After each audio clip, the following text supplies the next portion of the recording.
Hi everyone, welcome to our final What to Do with a Major in presentation. I'm Dr. Andy Levy. So we'll get started with the first question, the first presentation, which will be psychology. The first question that we are responding to is to describe our academic background and how we became interested in our field.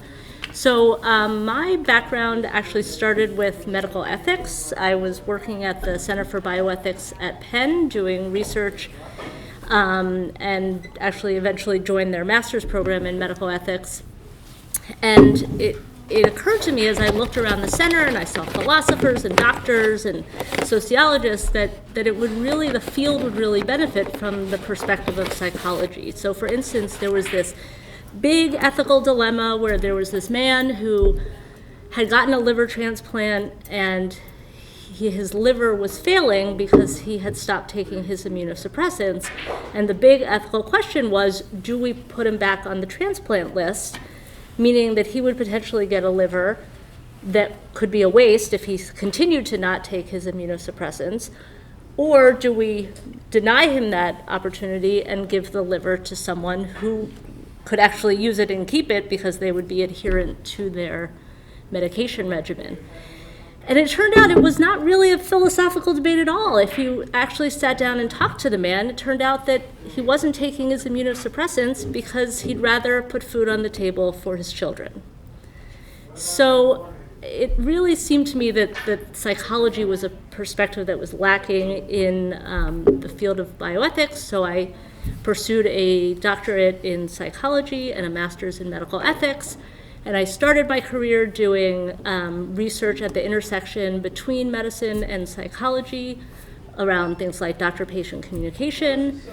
But I eventually found that I found teaching to be much more rewarding, and that is sort of what led me here. So that is my background. So the second question is, what majors should a student decide to transfer, do you think, are most related to your program of study? There are a number of majors that are related to psychology. There's social work, there's business, specifically marketing. There's a lot of psychology that's at the heart of marketing, of advertising. Biology, education, cognitive science, communication, exercise science, criminology, right? There's a lot of things that psychology touches. So someone could major in any of those things with a minor in psychology, or major in psychology with a minor in any of those things, and it would really be a nice package. The third question is, what career options do you think students may pursue with a degree in your academic area, with an associate's and a bachelor's degree? So there are quite a few different options for a student who graduates with an associate degree in psychology and then separately with a bachelor's degree in psychology. There are some of the positions that I'm going to mention do require additional certificates or licenses, but generally there are human services careers like a social services aide. So someone who is a social services aide would work with social workers to provide services in the community for individuals or families. So their goal is to connect community members with services in the community that can help them function, help improve their lives in some way, shape, or form. Youth counselors are another possibility for someone with an associate degree in psychology. So youth counselors work generally with adolescents who have various forms of emotional, behavioral problems, maybe substance abuse problems. And their job is really to interact with the kids and supervise the kids, to assist them with problem solving and ensure that their needs are met, whatever those needs might be. There's also the area of mental health, of course, that one could go into with a psychology studies degree. For instance, a mental health technician. This would be someone who provides direct care to developmentally or emotionally disabled patients or patients with mental illness. where you're really helping the patients with daily activities, observing their behavior, helping with crises, things of that sort. There's also, like, kind of how I started out. There's the role of research assistant, where an individual is assisting with the full research process from start to finish, helping with data collection, ensuring compliance with study protocols, preparing reports and presentations. There's careers in business, like a customer service representative who's handling, customer complaints. Anyone with a background in psychology is going to be better able to handle those kinds of issues because, you're dealing with humans, and you'd have a better understanding of kind of the needs of the people that you're interacting with. Finally, there's careers in education. There could be a role as a teaching assistant or assisting children with special needs in the classroom. So there's a number of different educational careers as well. And then with a bachelor's degree, again, for careers in psychology, they don't necessarily, some of them don't necessarily require a bachelor's degree, but it could certainly help the person get the position. So there's things like preschool teacher and victim advocate and animal trainer and retail salesperson. You could even go into real estate. That psychology background could help with that. You could go into you could become like a market research analyst, someone who helps companies, businesses identify what products will sell, how much people are willing to pay for them, that kind of work. And then there's the opportunity to pursue a graduate degree, which would allow someone to become a licensed clinical psychologist or a licensed family and marital and family therapist, a school psychologist, a forensic psychologist whose job it is to apply psychology to the law and do things like assess whether someone who committed a crime was legally insane at the time they committed the crime, to determine if they are fit to, can reasonably be held accountable for their crime.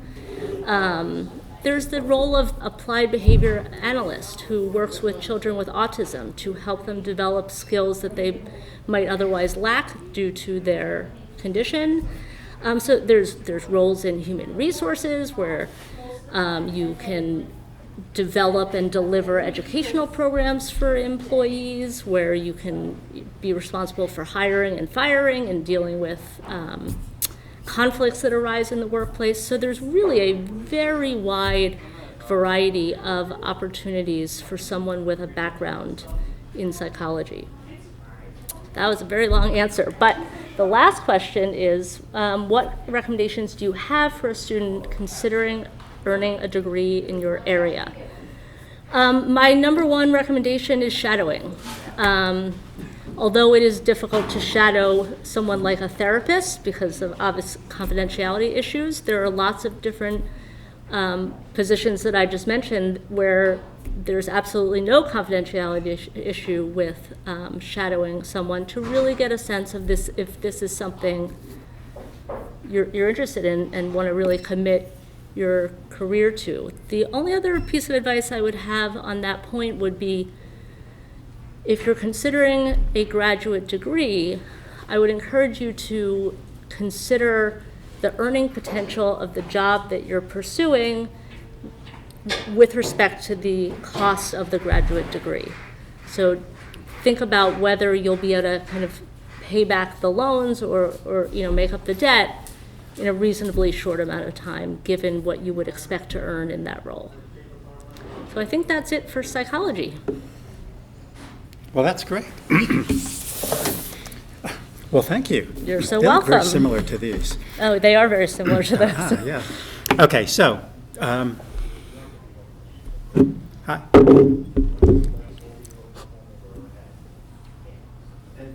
That's okay. We can hear you. Really? Okay. All right, good. That's nice. Okay, so the first question is to discuss my background and how I became interested in the field. So, and for me, actually, I've got several fields, so I'm not sure which one, and I was going to ask the audience, get a feel for which fields people might be interested in, but I'll leave that one aside. But right now I teach more economics than anything, and I became interested in that through a college class. I didn't know anything about economics, and I was in grad school. I had just started grad school. I took an economics class, and I said, this is cool stuff, and there's a lot you can do with this. And I changed my major, and that was that.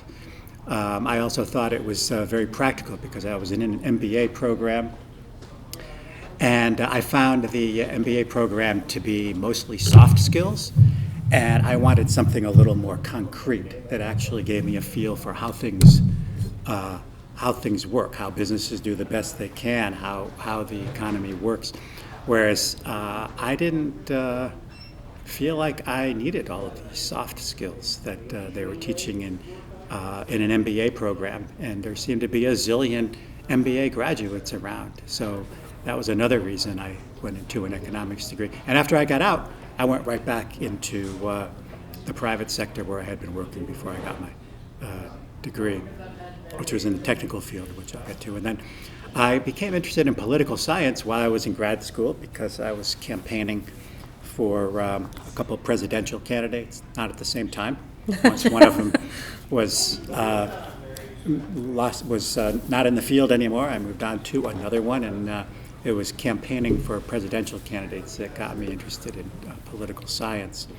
And so I was very happy when I got hired here to teach economics that one of the first things that they asked me to do had nothing to do with economics, but it was, will you run our legislative internship program here at the college? And I was like, will I? Of course I'll do that. And I've been doing that ever since, and I love it. But I also have a background in engineering, so my bachelor's degree is in engineering, and I worked in engineering for quite a few years in design, applications, manufacturing. I loved that. I just didn't like all of the time behind a computer, which now I get to do on my online courses, lucky me. But that was a lot of fun, and then as an engineer, I was able to move up in my organization into engineering management and then general management in my organization, which was a great experience. And I thought maybe I could share that with people interested in business, since we don't have somebody here speaking about business for some reason. So I was in management for a while, and then there's also the international component of my background. I spent a lot of time, 7 years of my life overseas, and on a lot of traveling for business and pleasure. I've tried to integrate that into my life the best I could, into my career, rather than just traveling for pleasure. But when I retire, I'll be doing more traveling for pleasure. But yeah, so if you have any questions, let me know about all of those. And then majors. So economists, let's see, what majors do you, well, if you get an economic studies degree here at Middlesex, well, you're probably best to transfer into an economics program, because you'll be able to use all of your credits towards your, if you go to a CSU in the economics program. But economics majors are highly sought after in the business community. And that is an interesting phenomenon, and I haven't spoken much about that at all in my 15 years here at the college. But now that I'm going to get moved into the business school, starting in the fall with CT State, I don't have so much problem speaking about this anymore. So I would say, if you want to get a degree, and just an associate's degree, and go out into the workplace, you are better off getting an economic studies degree than you are a business studies degree. And that might seem a little counterintuitive, but if you get an economic studies degree, as soon as a potential employer sees economics, they tend to be a lot more impressed with that than they do with business studies, just because there are lots of people with business degrees. So they make assumptions, and it might even not be true, but if you want to sell yourself and you put, I have an economic studies degree, they assume that you have ability better than a typical business grad to solve complex problems, to understand complex scenarios, to and understand technically how businesses do the best they can. So I would say get an economic studies degree. And I don't feel so bad because I've been pulling students from business, which is now going to be in my group, so I don't feel so bad about that anymore. And then economists that have bachelor's degrees, again, surprisingly, often work in marketing, for example, even though you can easily get a marketing degree if you would like. But if you have an economics degree, businesses like that because they assume you have better technical knowledge, better math skills, and you have a basic understanding of like price is very important in marketing and in economics, but you have a technical understanding and not just a more of a soft skilled type of an understanding. So they'd rather hire an economist often than a marketing person, even though your degree is not defined as marketing. So it's pretty surprising. But economists also work in government in various fields, in government policy making. They work for companies and corporations to help them make decisions about how much they should produce and how they might want to alter their quality to increase their sales and things of that sort. Economists work in finance. Finance is a business field, but it's probably the business field that's most directly related to economics. So a lot of them go into finance. So there are a lot of directions you can go with economics, and I'd be happy to talk with you about it if you're interested. There's a real shortage of people in engineering and manufacturing.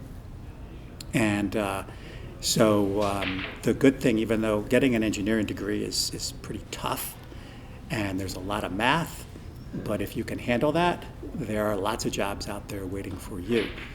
And if you enjoy that sort of thing, all the better. In manufacturing, excuse me, and I find it amazing that almost all high school grads do not know this, but you can graduate from high school.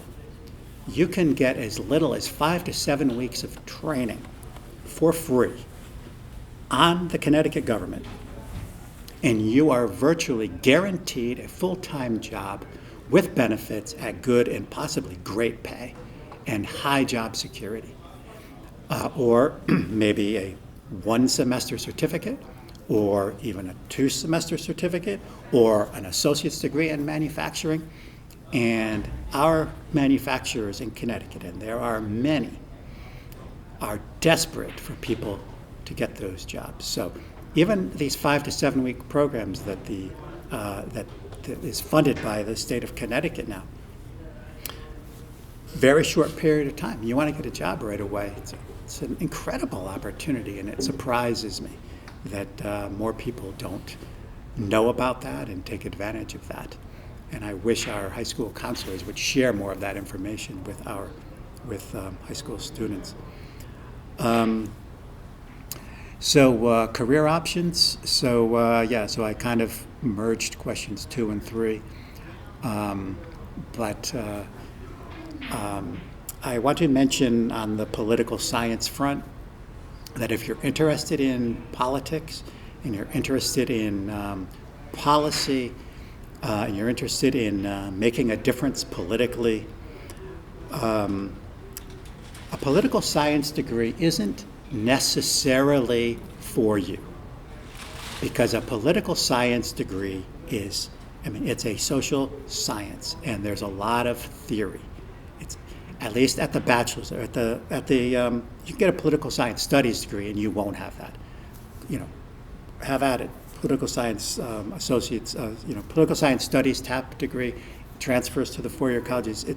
It's great, but if you're interested in some of the nuts and bolts of campaigning and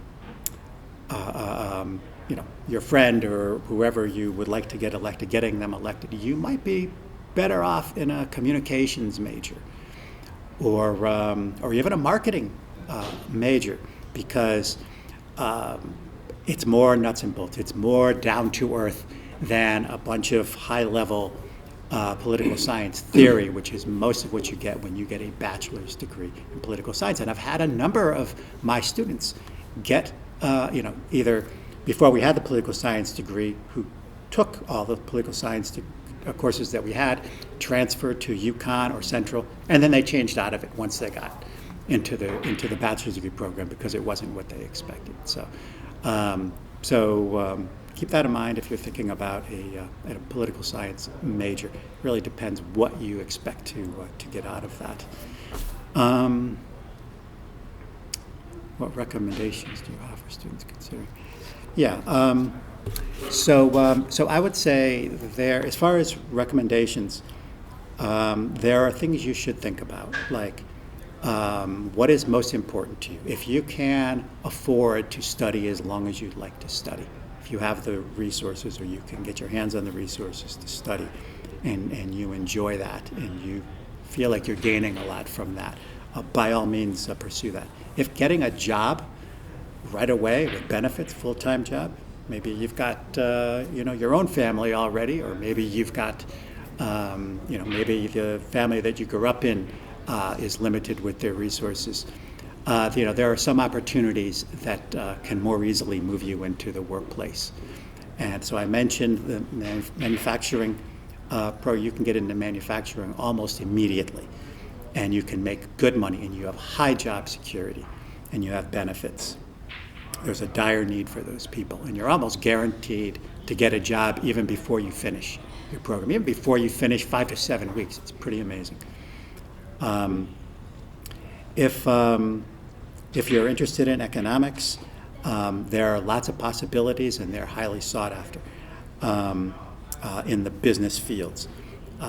Engineering, of course, there is a shortage of them. A lot of the engineers are hired they're graduate students from China and India. But a lot of the companies, when they need engineers, would like people that are a little more knowledgeable about the U.S. or the market that they might be selling their product in.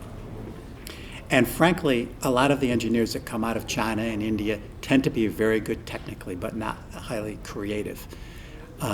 Whereas the Americans tend to be more creative, more innovative, and have more great ideas on how to solve problems. Not necessarily as good in just down-to-earth mathematics, but companies want those American engineers who grew up in American cultures, because Americans are, and nobody's exactly sure why, but culturally tend to be more innovative than pretty much anybody in the world. So, not everybody, but there tends to be a lot more among Americans. And then if you are interested in international, you're interested in traveling, you're interested in living in another culture, you should find opportunities and find them early. Most colleges have study abroad opportunities. We just finished there were a few weeks you could have spent in England. If you're concerned about language skills, that wasn't an issue there in England. Some human rights studies there. We had 2 students from Middlesex. One was entirely paid for, her trip was entirely paid for by the college. The other one was mostly paid for by the college. Take advantage of these. In so many ways, it's beneficial to you. You gain cultural understanding. You understand your own country better, and really broadens your horizon, your understanding of the world and of people in general. So I think it's a great opportunity. Do a study abroad for a semester, if you can land a job overseas, which was what I wanted to do. I wanted to get a job where I could do my job but also do it overseas. So I was just immersed in the culture. Take those opportunities while you're young and flexible and able to travel, and don't have to worry about other family members being inconvenienced by that, because I will tell you, you will benefit. No matter where you go and what you do, you will benefit. in a number of ways. And I'll leave it at that and move on to Mark. Thank you. I'm coming from a geology background. And in terms of just briefly discussing my academic background and how I became interested in your field, I'm kind of I always think, I grew up in the space age. I grew up in the age of nuclear power and all that, so I was always fascinated with science since as long as I can remember. So I was I kind of had a natural inclination, got right into science in college. I knew I wanted to go into, first astronomy was my interest. Became quite an amateur astronomer when I was a kid in high school. And then I got interested in geology, especially local geology here in Connecticut, dinosaur footprints, local rocks and minerals. So I was kind of your typical science geek, I guess. I went through high school studying as much science as I could because I was just really genuinely interested in it. Took a physical geography course my first year in college, and that rekindled my interest in geology again. And then I went in to become a geophysics major, because I originally started my major as physics in college and went to geophysics, and from there I got more taste of geology and changed my major to geology. So within 3 years I changed my major 3 times, and I think that may happen to a lot of people out here when you're starting your college career. You might jump around a lot and you might not think that's a good thing, but actually it is a good thing. As long as you keep your head in the game and you don't lose credits and you stay connected with what if you got to get out in 2 years, whatever the reason may be, maybe it's you want to get out in 2 years and transfer, or get out in 2 years and go to work, you have to always keep your head on about that. But when I was there, I went on to a bachelor's degree in geology, and at that time, this was 1981, the oil business and the mineral business was booming, and it was easy to get a job right out of college with a bachelor's degree. So that's what kind of got me into what I'm doing now.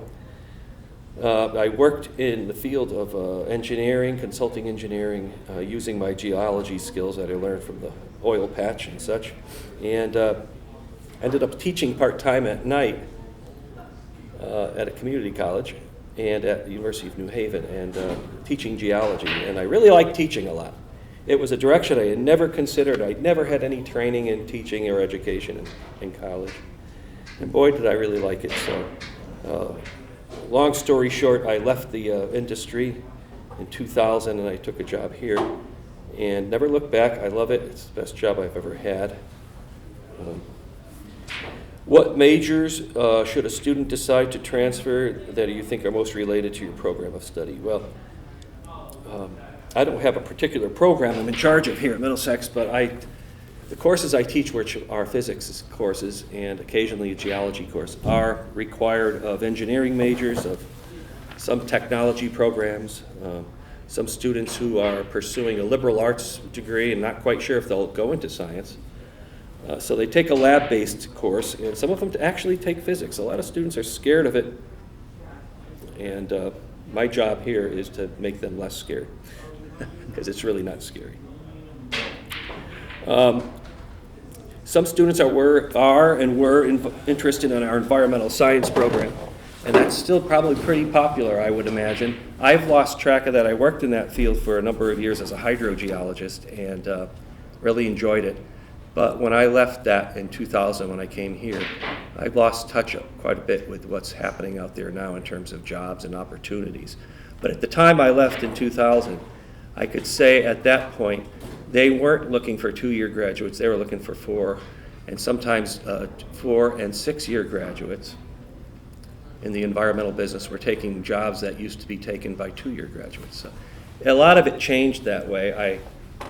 I don't know if it's still like that right now, but it's something that you could find out easy enough by talking to people.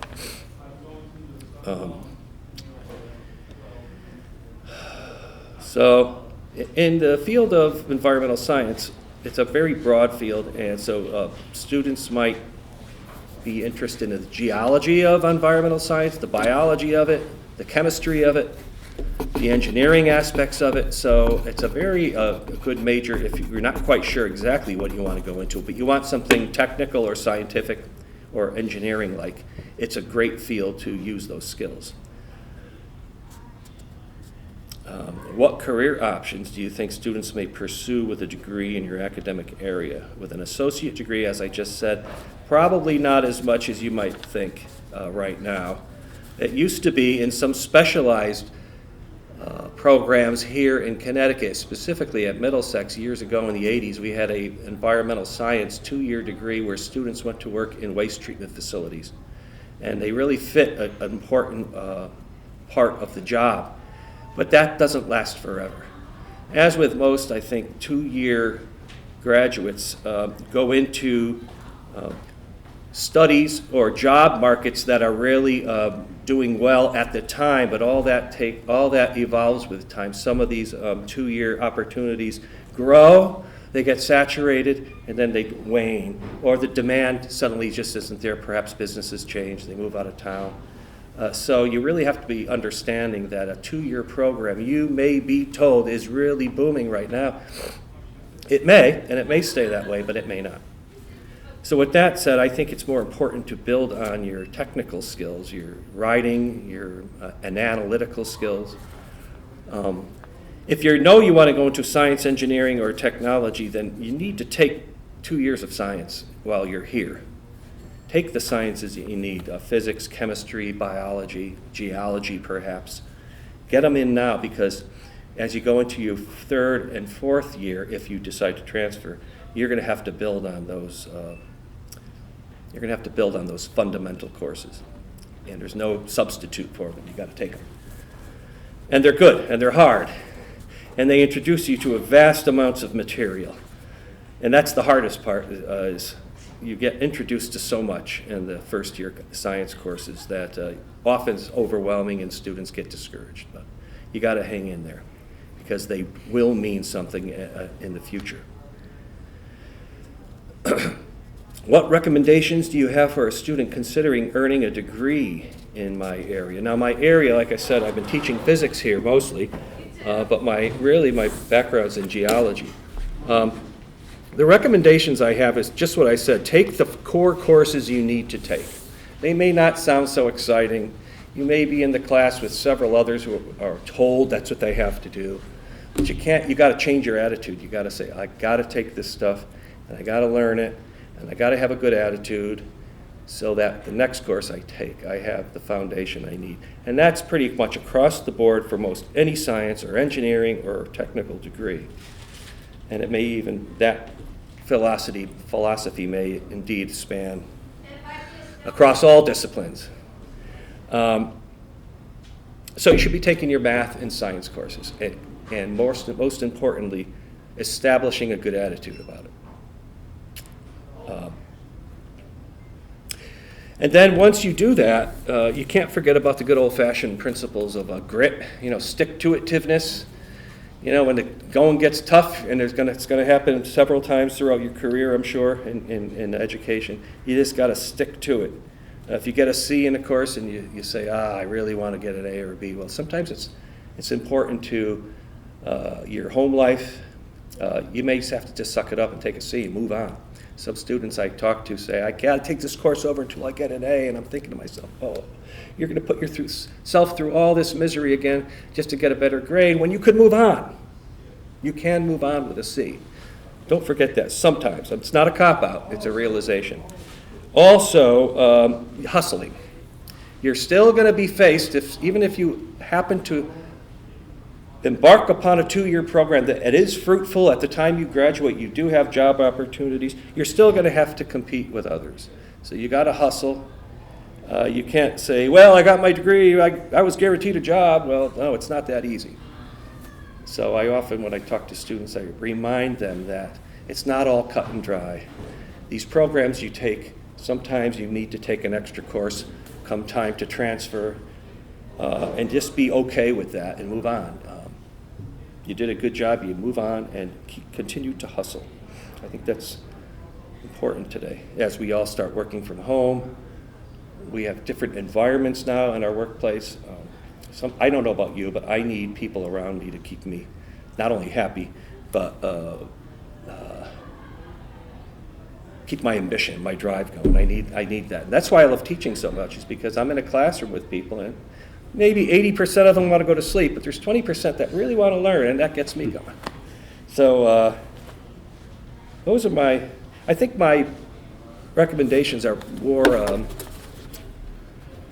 holistic. You know, cop good attitudes, cop good practices, good habits, so that can be applied to anything you do.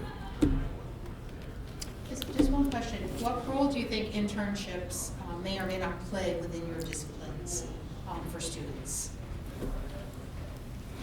Well, environmental science, when we had it running in the 2000s, 2010s, there was an intern opportunity for students, and it was good if the student made it work. Like I was saying before, it's up to the student as well as the participating people in the intern program. You got to make it work, and they can be very rewarding. You know, just like you had both mentioned. Is the environmental science program coming back come the fall with CT State? I don't know. Okay. I think it resides in the CT State in several different environmental science with different sub-disciplines. Okay. Yeah. And have we adopted those for us here? We are not poised. We lost our full-time environmental science professor, Sure. and the position was never refilled. But that, again, if we're one state, students can still get an environmental science course or two here. And we have some good teachers here. But some of the other campuses have more active programs. Okay. So it's good for them to, hopefully in this new system we have, you could reach out and talk to these people and know what campuses you might end up going to in your future. Well, could they major in it and yet maybe just take 2 or 3 online courses, and that they'd be able to fill out the major here? I think so. Yeah. Okay. All right. We I offer hope the so. core courses in the program. We might not offer every course option, every environmental science course option, but we at least offer all the other supporting courses. Okay. Yeah. Very interesting. I mean, I found it as a political science professor that a number of my students who are interested in political science were interested in environmental science and environmental policy and Yeah. nudging, the legislature to make, certain legislation that would, help improve the environment. So I found that pretty Yeah. interesting.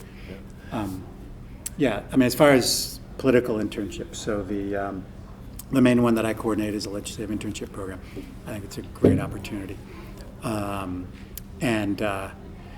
in a number of ways. And of course, what you gain from being up there at the Capitol, and you get something like this, but that gives you access to all the committee meetings, all the stuff that's going on just for those few months for the spring semester.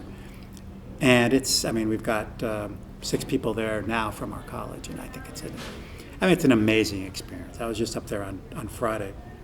They had a mock session for the interns, and so they actually do it on the House floor, and they debate the bills, and they bring up actual bills that are being considered this session, and they debate them, and they've got the Republican side and the Democrat side, and they they participate in debates, and then they have a floor vote on the bill, and it is absolutely amazing to watch them have that experience and speak on the floor, and they sit in the seats of the legislators, and that's great. And then of course all the other stuff that they do, helping their legislators and interacting with constituents and taking notes at committee meetings, and sometimes even helping out their legislator back in their home district. And almost always they come out of it saying, I had no idea. This is just amazing. So I recommend any student to take advantage of that. That's the Connecticut General Assembly. You're assigned to a legislator for a semester, and amazing experience. If anybody's interested, come and see me. For psychology, when you get up to the graduate level, internships are actually required in order to get licensed. But at the associate and bachelor's level, internships are invaluable, right? So I mentioned before the importance of shadowing. Shadowing is basically an informal and brief internship where you're kind of following around someone as they carry out their daily job activities and seeing what they do. In an internship, you get to be more involved, you get to be there longer, you get to have a more formalized role, but it's, you benefit in the same kind of ways. You get to really immerse yourself in the population, in the job, in the experience, and really get to know, is this for me? And, there are some people who have an internship with, in a pediatric psychiatric hospital who realize I cannot work with children. And that's great to know before you sign on to a job working with children. So internships are absolutely invaluable for, I would say, any field in which you could get one, and psychology is certainly no exception. Thank you. Can I add something? Sure. And I would say that sometimes internships lead directly to employment. Yes. Because they see, it's one thing to have an education, but if they can see that you work hard, if they can see that you're there on time every time, if they can see that you work well with others, these are things that you can't necessarily pick out of a resume, And so they want to know that you can do those things, and if you can, they'll hire you. So just last Friday, I was up there and I ran into one of my former students who she interned with the governor. It was actually Governor Lamont in his first year. And that's not something I officially do, but somehow I've become the political internship guy. And so people come to me. I've had one with Senator Murphy at the U.S. level. And she's got a job as a media, she ended up graduating from UConn. And she's got a job as a media consultant for 11 legislators at the Capitol. And interestingly, working closely with one of my current legislative interns from here, that she's amazed with what he's doing. And so, yeah, and we've got a couple other people who are full-time employees up there at the LOB, Legislative Office Building. And so, yeah, sometimes they lead directly to jobs, or sometimes indirectly. You get a job working for a senator, and an intern with a senator, and then you want to go get a job, and you can get a letter of recommendation from a senator who says you're awesome. That's a powerful letter. That is a powerful letter to have to help you get a job. So, internships, you learn skills, you make connections. If you got to spend 2 full days at the Capitol and you're not paid. So if you can afford that, if you can manage that, and I would say do everything you can to try to manage it. But all the statistics show if you do an internship, you will make more money in your lifetime. I'll say that as an economist. You will make more money in your lifetime if you do an internship, even if you're not going to be working for that time during an unpaid internship. So consider that too. Leave it on that note. Thank you. Thank you.